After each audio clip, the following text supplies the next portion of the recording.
Kalau ada orang bilang katanya dia pengidola Mustafa Kamal Ataturk, mungkin dia gak ngerti. Dia gak ngerti, gak usah diikuti orang gak ngerti. Ya mungkin cari muka aja karena lagi ke negara sana. Mungkin mau pinjam duit, mau apa gitu lah. Makanya ngomong gitu. Jangan terlalu diambil hati. Bismillahirrahmanirrahim. Alhamdulillahi rabbil alamin. Lahul hamdu wa lahul fadlu wa lahul thana'ul hasan. Asyhadu an la ilaha illallah wahdahu la syarika lah. Wa asyhadu anna sayyidana Muhammadan abduhu wa rasuluh. Allahumma shalli ala sayyidina Muhammadin tibbil qulubi wa dawaiha wa afiyatil abdani wa shifaiha wa nuril absari wa diyaiha wa qutil arwahi wa ghidaiha wa ala alihi wa sahbihi wa barik wa sallim. Amma ba'du.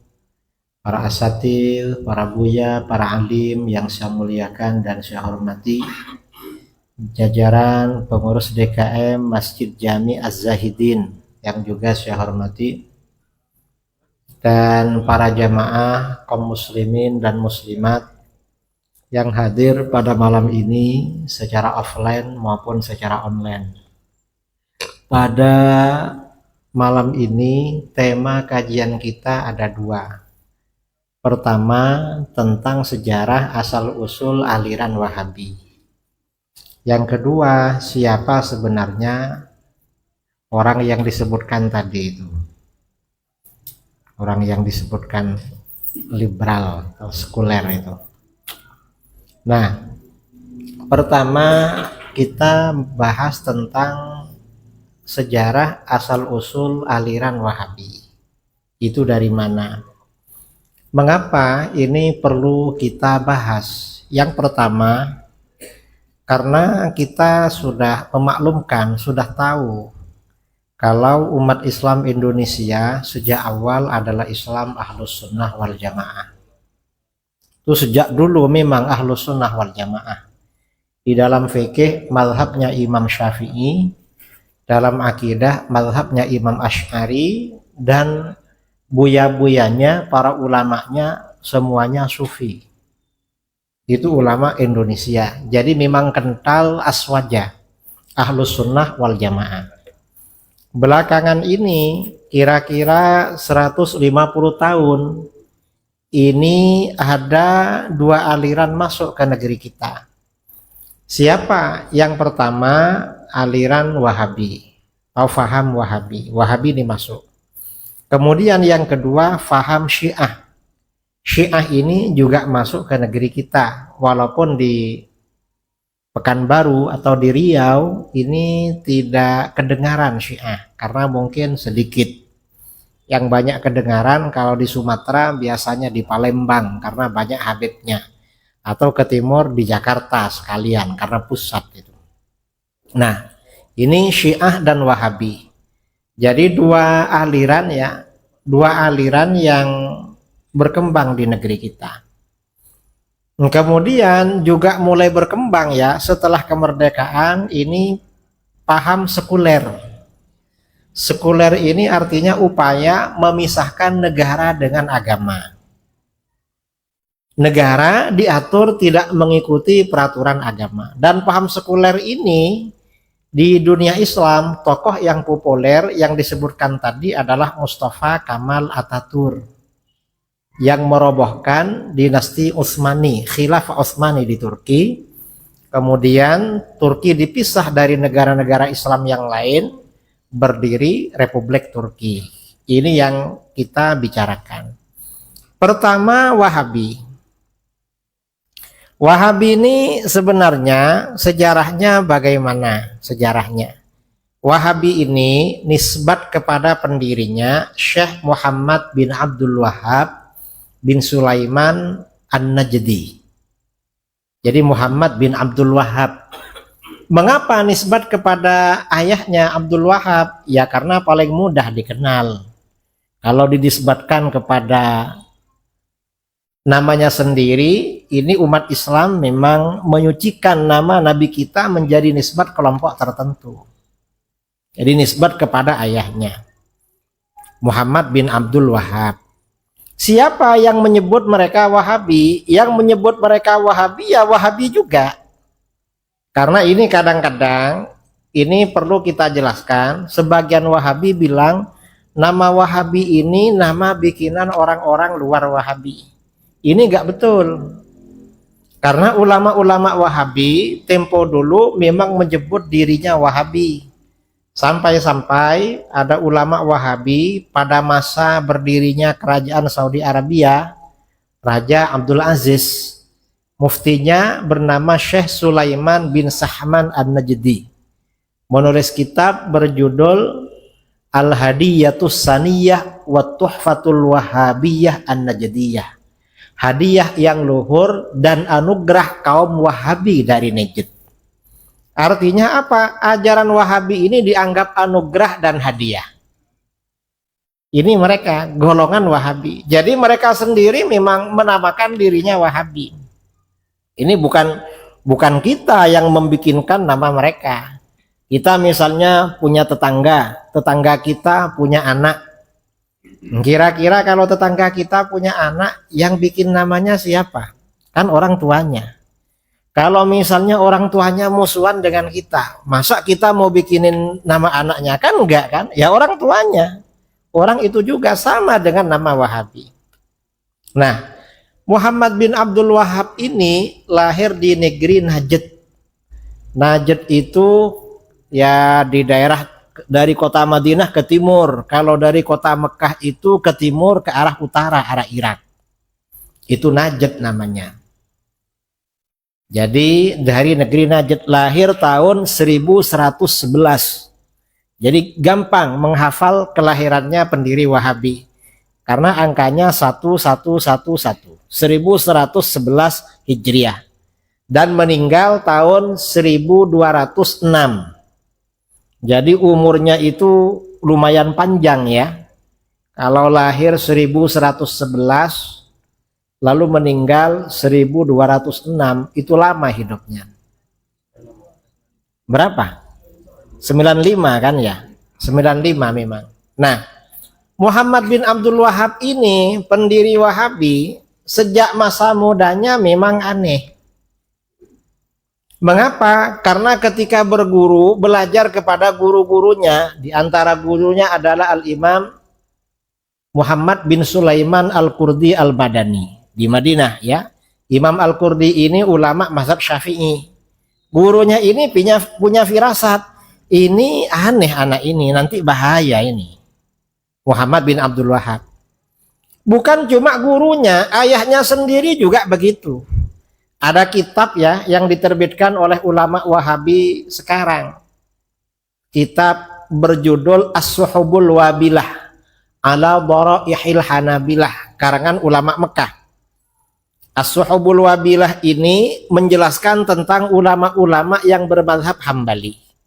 Ketika menulis biografi Syekh Abdul Wahab bin Sulaiman At-Tamimi An-Najdi, ayahnya pendiri Wahabi, ini menyinggung anaknya. Ini ayahnya pendiri Wahabi yang berbahaya. Ayahnya ini memang mengingatkan sama masyarakat pada waktu itu. Mengingatkan, hati-hati dengan anak saya Muhammad, ini bahaya, akan membawa kerusakan. Nah, Wahabi ini ya tempat kelahirannya di negeri Najd. Najd ini memang di dalam hadis riwayat Imam Bukhari dari Abdullah bin Umar radhiyallahu anhuma, Najd ini memang sudah dinubuatkan. Dinubuatkan itu artinya dikabarkan ya, bukan diramalkan. Kalau ramalan kan mungkin terjadi, mungkin nggak terjadi. Tapi kalau yang menyampaikan Rasulullah SAW bukan ramalan. Memang al-ikhbar bil ghaib, mengabarkan perkara gaib yang akan terjadi. Suatu ketika Rasulullah SAW berdiri di atas mimbar. Lalu Rasulullah SAW berdoa, Allahumma barik lana fi syamina wa fi yamanina. Ya Allah, berikan keberkahan bagi kami di negeri Syam dan di negeri Yaman. Rasulullah mendoakan berkah untuk umat Islam, keberkahan ini di negeri Syam dan negeri Yaman. Karena yang didoakan cuma Syam dan Yaman, para sahabat minta, wa fi najdina ya Rasulullah, doakan pula keberkahan untuk negeri Najd. Karena kami juga kadang berdagang ke Najd. Kalau gak barokah gimana hasilnya? Ternyata apa? Yang kedua kalinya Rasulullah berdoa lagi, Allahumma barik lana fi Syamina wa fi Yamanina. Ya Allah, berkahilah bagi kami di negeri Syam dan di negeri Yaman. Akhirnya sahabat minta lagi, wa fi najdina ya Rasulullah. Para sahabat itu kalau minta sekali gak dikabulkan, minta lagi. Karena Rasulullah itu penyayang pada sahabatnya, pada umatnya penyayang. Najd Rasulullah doakan pula. Ternyata untuk yang ketiga, untuk apa namanya? Yang ketiga, Rasulullah berdoa lagi, Allahumma barik lana fi Syamina wa fi Yamanina. Ya Allah, berilah keberkahan bagi kami di negeri Syam dan Najd. 3 kali gak mau di negeri Syam dan negeri Yaman. 3 kali Rasulullah gak mendoakan Najd. Untuk terakhir kalinya sahabat meminta lagi, memohon, wa fi najdina ya Rasulullah, doakan pula keberkahan bagi kami di negeri Najd. Ternyata apa? Rasulullah gak berdoa, malah Rasulullah bersabda, hunakaz zalazil wal fitan. Di Najd ini tempat timbulnya kegoncangan dan berbagai fitnah. Artinya fitnah dalam agama. Umat Islam akan mendapatkan malapetaka dari Najd. Malapetaka berkaitan dengan urusan agama. Wa hunaka yatla'u qarnus syaitan. Dan di Najd ini akan muncul si tanduk setan. Di Najd ini akan muncul si tanduk setan.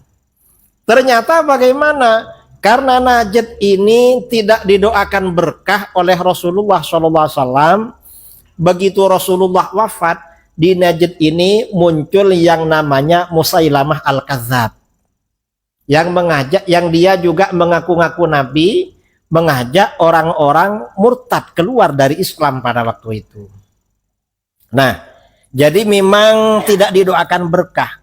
Dalam perjalanan waktu, karena Najd ini tidak didoakan berkah, selama 1000 tahun lebih tidak muncul seorang ulama besar atau orang soleh atau orang wali dari Najd. Gak ada. Saudara nanti ya, para pelajar kalau sudah pandai baca kitab, lalu beli laptop, lalu buka Maktabah Syamilah, himpunan kitab-kitab berbahasa Arab, lalu dikaji biografi para ulama sejak masa sahabat sampai pra berdirinya Wahabi selama 1000 tahun. Ulama-ulama, perawi hadis, orang-orang soleh, cari ulama yang nisbatnya, yang daerahnya An-Najdi, tidak akan dapat. Gak ada. Mengapa? Karena memang gak barokah. Rasulullah gak mendoakan berkah. Kalau ulama dari negeri-negeri lain, misalnya Al-Baghdadi, Al-Iraqi, atau Ad-Dimashqi, Al-Yamani, Al-Hadrami, itu ramai. Tapi An-Najdi gak ada. Baru setelah akan muncul aliran Wahabi, di Najd ini mulai ada ulama-ulama. Dan terakhir, dan akhirnya apa? Muncul sang pendiri Wahabi namanya Muhammad bin Abdul Wahab. Setelah muncul oleh para ulama, oh ini berarti yang dimaksud di dalam sabda Rasulullah SAW sebagai si tanduk setan. Nah, mengapa Wahabi ini dianggap tanduk setan? Hewan itu ya, hewan, misalnya kambing ya, atau saudara kalau lihat YouTube, kalau banteng Afrika itu kalau diserang oleh singa, itu biasanya akan dilawan dengan tanduknya. Artinya tanduk itu kekuatan. Kekuatannya hewan ada pada tanduk. Di akhir zaman, kekuatan setan itu ada pada tanduknya. Siapa tanduknya? Wahabi. Kok bisa begitu? Karena orang ya, misalnya orang sholat berjamaah ke masjid. Setelah sholat berjamaah kan zikir. Zikir bersama, zikir berjamaah. Lalu doa bersama. Kadang-kadang ya, kadang-kadang dia habis sholat, hatinya tarik menarik. Ini ikut zikir enggak? Ikut zikir apa enggak ya? Karena mau turun tolah-toleh jamaah gak ada yang turun, akhirnya malu mau turun. Terpaksa ikut zikir. Wah, ikut zikir dulu lah. Ini kalau turun malu. Apalagi di belakang ada calon mertua misalnya. Ini malah bisa gak jadi nanti. Bisa gak lanjut lamaran ini. Ada calon. Artinya gak kuat. Oleh setan ditarik-tarik untuk turun dari masjid gak kuat. Akhirnya apa? Suatu ketika orang ini salah ngaji. Salah ikut kajian. Kok salah ikut kajian? Belajar pada orang Wahabi.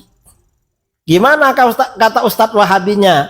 Zikir bersama habis sholat hukumnya bid'ah dan haram, masuk neraka. Oh, disampaikan dalilnya gini-gini, kullu bid'atin dhalalah, semua bid'ah adalah sesat. Oh, ternyata zikir bersama di Az-Zahidin itu bid'ah, haram. Berarti kalau ke Az-Zahidin ikut berjamaah aja, habis sholat langsung pergi. Dia berjamaah, mungkin as-safnya di depan. Begitu selesai sholat, imamnya zikir suara keras, akhirnya apa? Ini langsung pergi. Mengapa? Kena tanduk oleh setan. Keluar dari masjid. Asalnya dia malu mau turun. Setelah kena tanduk setan, dia turun gak merasa bersalah, malah merasa masuk surga. Dan yang berzikir dianggap bersalah. Dibolak-balik oleh orang Wahabi. Ini contoh ya, tanduk setan. Atau misalnya apa lagi? Di dalam masalah-masalah lain ya. Misalnya di Indonesia ini kalau ada orang meninggal dunia, biasanya keluarganya bikin acara tahlil. Kalau di Pekanbaru ini tahlilan habis maghrib apa asar? Habis maghrib ya, orang-orang ngumpul lalu oleh Buya baca Fatihah lalu baca tahlil. Dia awalnya ikut tahlil, dia kadang ikut kadang enggak. Kan yang ikut Wahabi rata-rata kebanyakan mantan pemalas. Baru bertaubat memang yang malas-malas itu yang ikut Wahabi. Jadi dia kadang ikut kadang enggak. Kalau enggak ikut, dia sebelum Wahabi gak ikut ini gak enak sama tetangga. Ini tetangga sendiri. Akhirnya apa? Ikut tahlil. Kadang ikut, kadang enggak. Lama-lama dia ikut kajian Wahabi. Lalu apa? Kata Ustadz Wahabi, tahlilan bid'ah. Kalau ada orang mati, jangan ikut tahlil. Itu bid'ah, hukumnya haram. Masuk neraka. Akhirnya bagaimana? Dari Ustadz Wahabi ini masuk, ada tetangganya mati, gak mau tahlil dia. Mengapa? Kena tanduk setan. Diterjang tanduk setan, gak mau tahlil. Malah kawan-kawannya yang tahlil diejek, ngapain tahlil? Kenapa? Bid'ah itu. Zikir untuk orang mati bid'ah. Nah, ini namanya tanduk setan. Dan di akhir zaman ini ya, di akhir zaman seperti sekarang, ajaran-ajaran sesat ini semakin merajalela. Termasuk faham Wahabi. Di Pekanbaru ini, Wahabi ini termasuk lumayan besar. Karena masjid-masjidnya besar. Provinsi lain di Sumatera seperti Jambi, kemudian Medan ya, kemudian yang selatan, Padang, itu kalah dengan Pekanbaru. Ini luar biasa. Dan mereka bikin masjid-masjid baru. Dan ini orang-orang ini dididik. Kalau mereka punya lembaga tahfidz, lembaga madrasah, pesantren atau sekolah, anak-anaknya, murid-muridnya dididik untuk membid'ahkan orang. Ini namanya generasi tanduk setan. Makanya dari sini kita ya, umat Islam ini memang perlu mengadakan pendalaman ajaran Ahlus Sunnah wal Jamaah. Gimana sebenarnya hal-hal yang perlu kita yakini di dalam beragama? Bagaimana juga sebenarnya hal-hal yang perlu kita lakukan di dalam agama?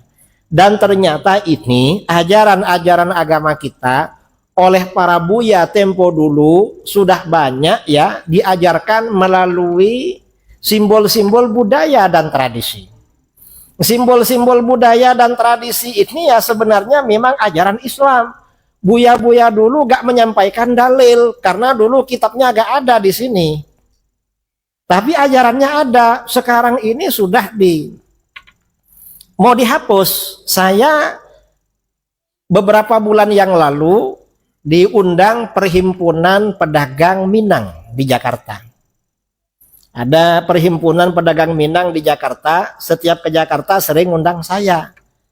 Lalu pas ngobrol-ngobrol mereka curhat, gimana ini Kiai, di Minang ini Wahabi dah ramai. Apa ajakannya? Mereka melarang ziarah kubur. Loh, kok dilarang ziarah kubur? Katanya bid'ah. Lah bid'ah gimana? Rasulullah tiap malam ke makam para sahabat di Baqi. Wahabi ini macam-macam, seakan-akan sunnah tapi melarang sunnah. Ini contoh ya. Kalau orang ahlus sunnah wal jamaah ini kan rajin ziarah kubur. Kadang untuk mendoakan orang tua atau guru atau siapa. Kadang-kadang kalau yang diziarahi itu makam para nabi atau orang soleh, para wali, kita berdoa untuk diri sendiri. Kata Wahabi apa? Untuk mendoakan orang mati gak perlulah ke kuburan, cukup dari masjid. Padahal dia di masjid gak berdoa juga. Kan gak berdoa langsung turun. Hanya melarang kita aja. Lalu kita jawab bagaimana? Loh, mendoakan orang mati ke kuburan langsung itu juga sunnah. Karena di dalam hadis riwayat Imam Muslim, kata Sayyidah Aisyah radhiyallahu anha, Rasulullah SAW setiap giliran saya di rumah saya, kata Aisyah, akhir malam itu ke makam Baqi. Tiap malam Rasulullah ke kuburan. Kita ini kalau malam-malam ke kuburan mungkin nggak berani. Mengapa? Karena kuburan di daerah kita banyak pohon-pohon. Kalau ada apa-apa, ada bayangan dikira hantu. Kalau di Madinah kan nggak ada pohon kan. Jadi hantu bersembunyi nggak ada tempat di sana kira-kira. Padahal enggak lah, hantu itu enggak ada. Nah, Rasulullah itu tiap akhir malam kata Aisyah ke makam Baqi. Lalu mengucapkan salam pada mereka, lalu mendoakan. Allahumma ghfir li ahli Baqi'il gharqad. Ya Allah, ampuni dosa orang-orang makam Baqi ini. Artinya apa? Mendoakan orang mati itu dianjurkan, ziarah kubur dianjurkan untuk mendoakan. Itu sunnah lain itu. Sekarang ini kita ini sudah jarang ziarah kubur. Cuma kadang-kadang ya kalau orang Melayu, orang Sumatera, ziarah kubur itu menjelang puasa. Betul. Hari Jumat terakhir menjelang puasa. Kadang-kadang juga hari raya ziarah kubur. Ini menjelang puasa Wahabi marah-marah. Mengapa? Gak ada dalil Rasulullah ziarah kubur menjelang puasa. Rasulullah tiap malam. Berarti menjelang puasa Rasulullah ke kuburan. Kan tiap malam. Lalu ketika hari raya kita ke kuburan, mereka teriak-teriak lagi. Apa katanya? Ziarah kubur pada hari raya bid'ah. Mengapa? Hari raya itu untuk bersenang-senang. Wah, Rasulullah tuh tiap malam ke kuburan. Dalam hadis Sahih Muslim. Kalau tiap malam, berarti hari raya, malam hari raya kan ke kuburan juga itu. Mendoakan mereka. Kata mereka, hari raya ini untuk bersenang-senang. Kalau ke kuburan kan bersedih-sedih. Padahal kita ziarah kubur bersama istri, bersama anak. Gak sedih. Mengapa? Wong pakai baju baru. Sekarang itu ya, jangankan ziarah kubur orang tua yang lama meninggal. Ada orang meninggal.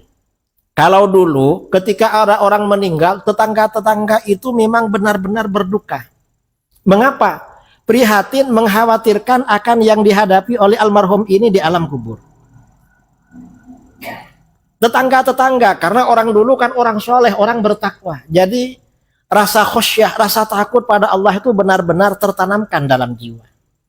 Sekarang ini ada tetangga meninggal, kadang-kadang sambil gali kuburan. Lalu waktu digali kok ada tulang.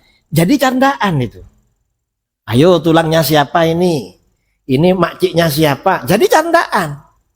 Mestinya kan jadi peringatan. Apalagi waktu berangkat itu. Ada yang bercanda sekarang. Artinya apa? Sekarang ini orang ke kuburan gak ada yang bersedih.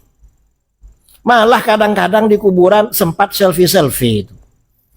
Jadi ajang foto. Habis itu fotonya di-upload ya, di story atau di mana. Loh kok sekarang dibilang orang sedih-sedih? Ini Wahabi. Artinya apa? Bahaya memang ajaran Wahabi ini ziarah kubur.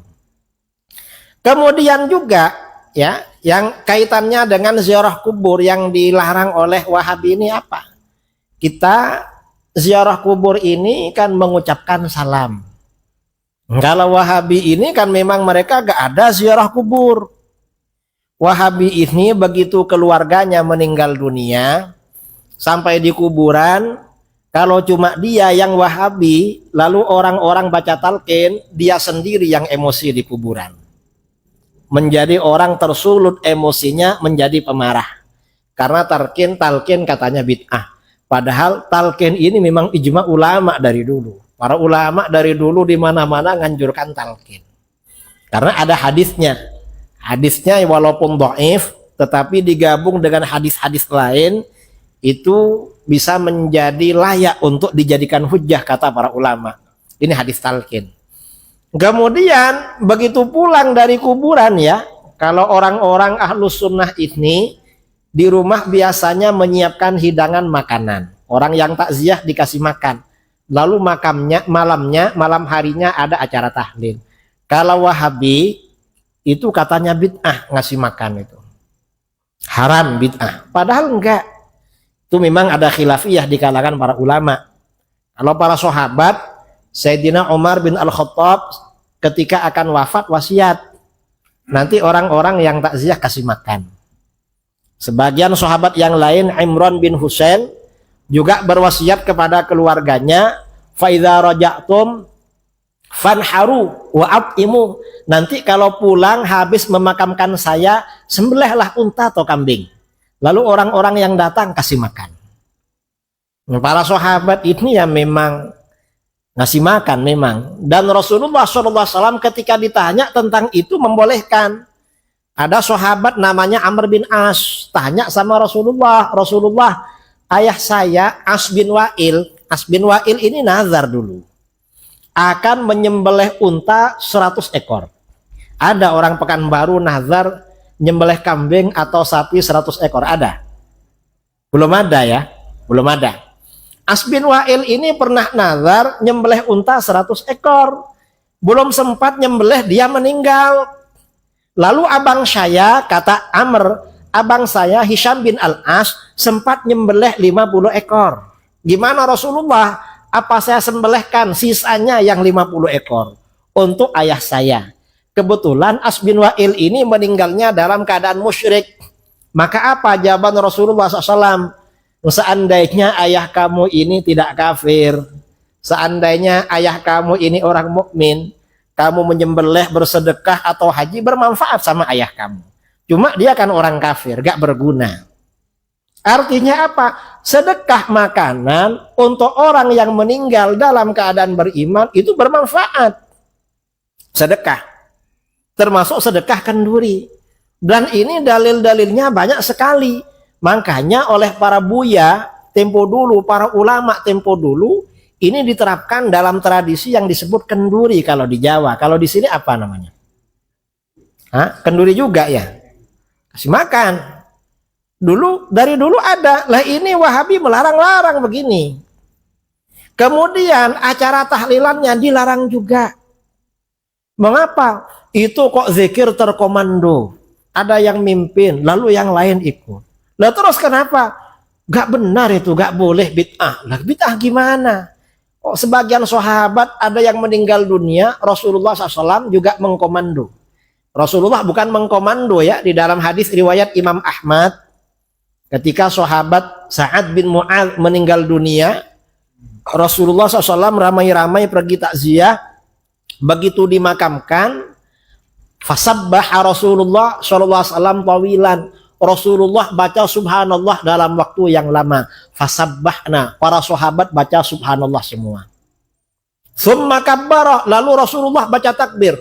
Fakabbarna, para sahabat baca takbir. Dalam satu riwayat Rasulullah baca la ilaha illallah, para sahabat baca. Artinya apa? Zikir terkomando untuk orang yang meninggal dunia itu sudah dilakukan oleh baginda Rasulullah SAW. Selesai Rasulullah baca zikir, para sahabat ada yang bertanya, ya Rasulullah, ma laka tusabbih fatukabbir. Hai Rasulullah, mengapa tadi Rasulullah baca tasbih, baca takbir, gak langsung pergi?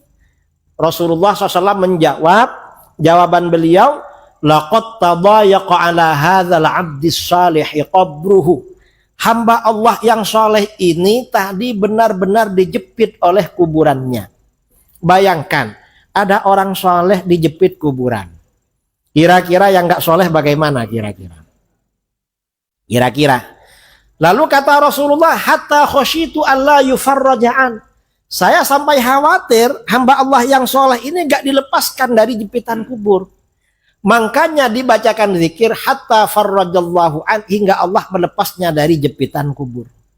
Nah, berdasarkan hadis ini, zikir tahlil ya yang kita baca untuk orang mati itu ada dasarnya dalam sunnah dan bermanfaat bagi orang yang meninggal.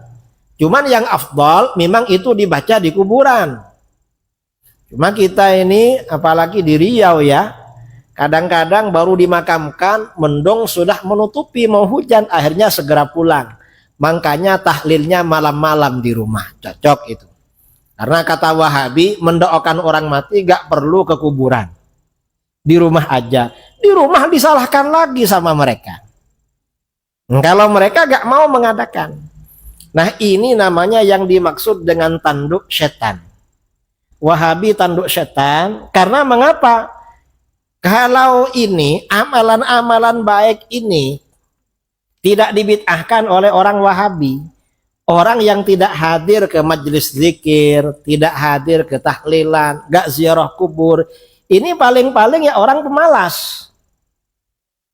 Dan mungkin sewaktu-waktu dia datang, karena mungkin, wah ini kalau gak datang nanti ayah saya kalau meninggal tetangga gak ada datang. Walaupun dia datangnya kurang ikhlas, khawatir kalau bapaknya meninggal gak didatangi sama tetangga, terpaksa dia datang, mungkin begitu. Tapi begitu Wahabi berfatwa ajaran ini dianggap bid'ah, orang ini gak datang dan merasa paling benar, malah yang datang yang melakukan disalahkan. Ini saudara yang disebut dengan tanduk setan. Makanya hati-hati dengan ajaran Wahabi. Mengapa? Karena ajaran Wahabi ini ya memang berbeda dengan ajaran Ahlus Sunnah wal Jamaah. Mereka ini memang mengajak kita tidak percaya kepada hal-hal gaib, di mana kita diwajibkan beriman pada hal-hal itu. Contoh ya, yang mereka mengajak tidak percaya kehidupan alam barzakh. Kalau di dalam ajaran Islam itu Rasulullah SAW di alam barzakh itu masih hidup dan mendoakan kita umatnya. Rasulullah mendoakan terus. Wahabi gak percaya. Begitu disampaikan hadis, mereka terkejut. Kok ada ajaran begini? Mengapa? Gurunya gak menyampaikan. Karenanya ada ulama Wahabi ya, 30 tahun di kota Madinah gak pernah ziarah makam Rasulullah SAW. Dan dia bangga, saya 30 tahun gak pernah ziarah katanya. Bangga. Lah kita ini ingin punya uang tiap bulan ke sana. Mau tiap bulan diajak umroh? Mau kan, ingin ziarah. Wahabi gak mau. Sudah tinggal di sana gak ziarah malah. Mengapa? Ini hatinya keras, ada jafa ya, hatinya keras.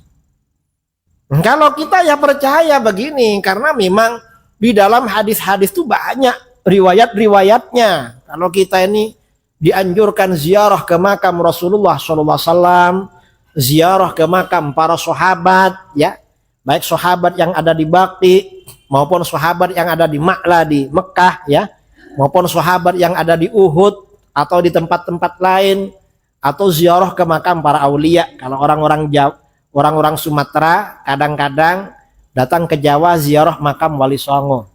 Sebenarnya di Sumatera juga banyak makam para aulia, seperti di Aceh ya, di mana itu, di Syahkuala, kemudian di Aceh Utara, kemudian di Barus, kemudian di Padang. Di Padang itu juga banyak makam para aulia, para mursyid thariqah.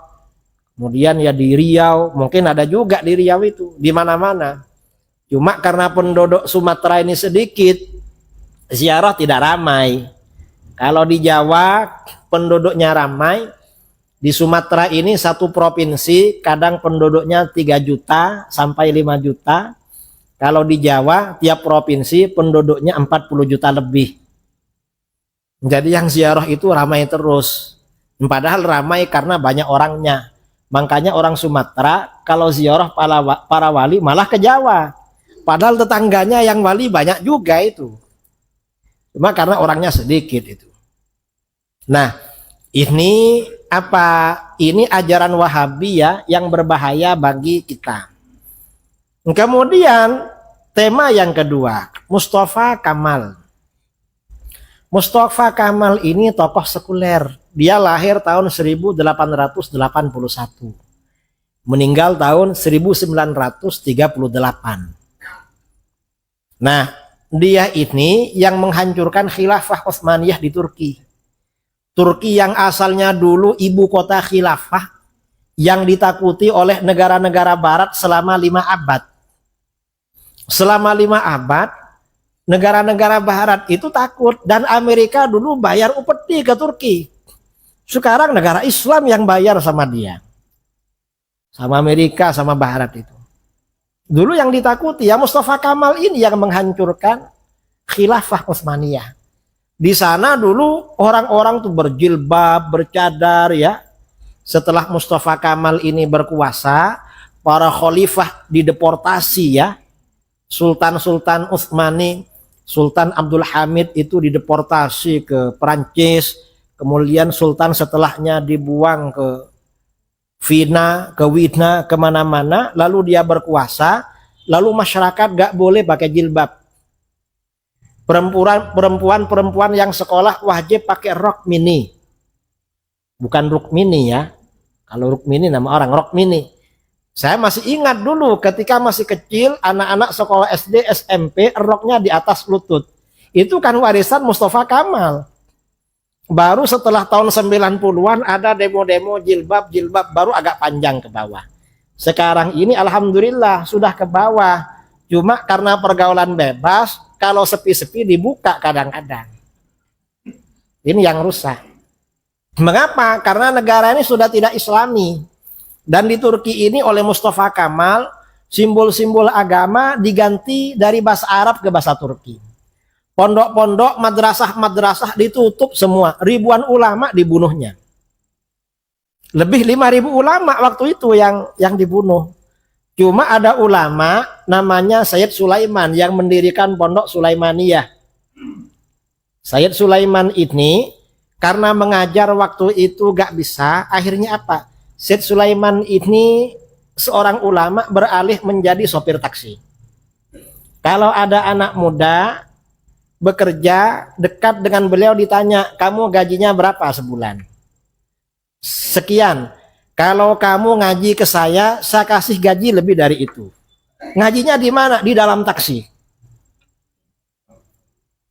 Mengapa? Biar agama tetap berjalan. Syekh Sulaiman ini. Itu kan ceritanya pondok-pondok Sulaimaniyah. Jadi orang-orang diajak belajar sambil naik taksi beliau. Diajarkan Al-Quran, diajarkan apa. Sampai kemudian setelah Turki ini agak leluasa ya. Akhirnya madrasah atau pondok Sulaimaniyah ini bisa berdiri di mana-mana. Di Indonesia termasuk di Pekanbaru kan ya. Ada pondok Sulaimaniyah. Itu warisan dari itu Syekh Sulaiman di Turki itu. Karena putar otak gimana caranya. Sampai-sampai ya siapa? Mustafa Kamal ini melarang ibadah haji. Ibadah haji gak boleh pada masa Mustafa Kamal. Gak boleh ibadah haji. Dan ini hal-hal yang semacam ini munculnya aliran-aliran sesat ya, aliran-aliran sesat termasuk Wahabi. Ini memang sudah dibuatkan oleh baginda Rasulullah SAW. Dalam hadis riwayat Imam Ahmad dari Abu Hurairah radhiyallahu an, Rasulullah sallallahu alaihi wasallam bersabda, "Latung qadanna ural Islam urwatan urwatan." Sungguh simpul-simpul Islam, tali-tali Islam akan benar-benar diputus satu demi satu. Artinya ajaran Islam ini ditinggalkan satu demi satu. Siapa yang nyuruh meninggalkan? Ada yang menyuruh itu aliran sesat melalui fatwanya. Ada yang menyuruh itu pemerintahan yang tidak islami melalui kebijakannya. Kullama intaqadat urwatun tashabbatsan nas billati taliha.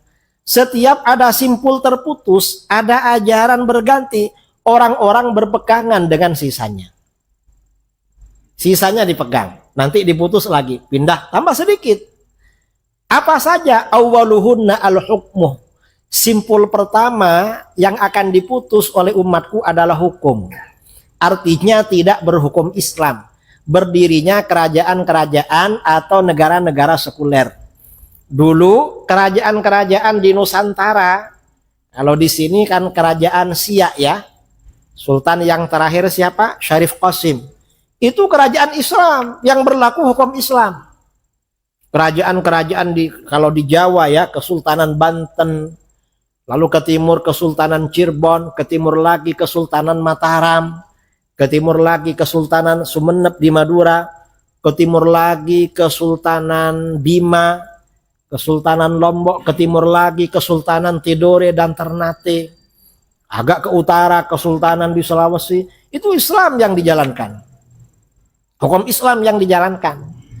Tapi bagaimana setelah kemerdekaan, negara ini memang dikendalikan oleh orang-orang sekuler, hasil didikan orang-orang Belanda ya. Kemudian negara kita tidak berhukum Islam. Kemudian yang terakhir apa nanti? Wa akhiruhunna as-shalah. Yang terakhir nanti akan diputus adalah sholat. Akan ada larangan sholat. 4 tahun lalu ada testing, larangan sholat. Cuma yang dilarang bukan sholat di rumah. Yang dilarang sholat di masjid. Alasannya apa? COVID. COVID itu menular kalau sholat berjamaah aja.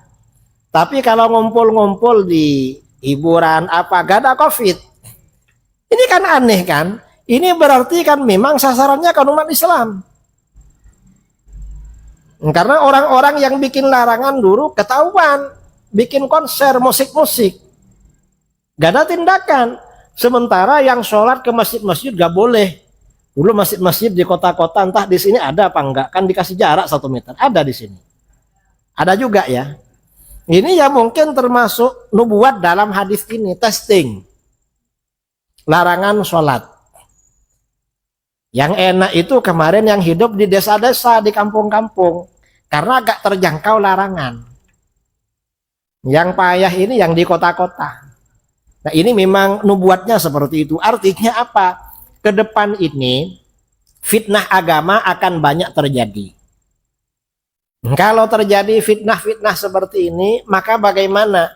Kalau ada fatwa-fatwa atau peraturan-peraturan yang merubah ajaran agama, asalnya ajaran ini dijalankan dari dulu, sekarang kok dibid'ahkan, dilarang-larang, dibilang haram, maka bagaimana? Hati-hati.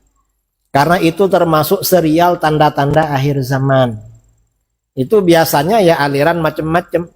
Ada aliran Wahabi, ada aliran Syiah, kemudian ada aliran liberalisme, sekularisme, kemudian juga pluralisme ya, ajaran-ajaran lain yang bermacam-macam itu.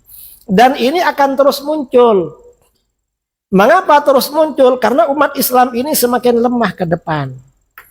Kita ini perlu ya, anak-anak kita dididik, masukkan pondok. Ustadz Ridho ini bikin pondok namanya Ihya Ulumuddin. Kemudian agak jauh dari sini, UAS dan kawan-kawan bikin pondok Nurul Azhar. Lalu Ustadz Zulhendri Rais bikin pondok Darul Hadis Idrusiyah. Dan ustadz-ustadz yang lain. Nah, anak-anak kita ini masuk pondok, ini tujuannya apa? Paling enggak ke depan itu menjaga diri.